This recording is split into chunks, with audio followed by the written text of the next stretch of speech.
આપની સાથે હું છું આરતી। સમાચારોમાં વાત કરીએ, ભાજપના મહિલા નેતા નૌકાબેન પ્રજાપતિએ જાહેર મંચ પર કહ્યું કે ક્યાંક ને ક્યાંક તૃષ્ટિકરણની રાજનીતિના કારણે અને વોટ બેંકની નીતિના આધારે આપણે અનામતને આજે પણ દૂર કરી શક્યા નથી। આપણને ખબર છે કે આજે અનામત એક માથાનો દુખાવો બની રહ્યો છે। આજે દેશની અંદર આજે આપણું આર્થિક સ્તર સુધરીને 5મા સ્થાને જઈ રહ્યું છે।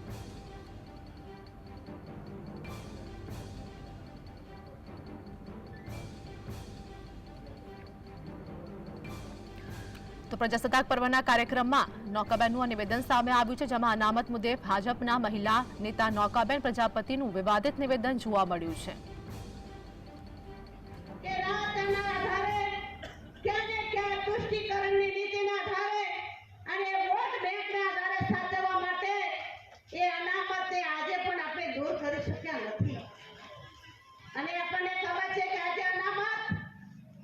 એક માથાનો દુખાવો બની રહ્યો છે।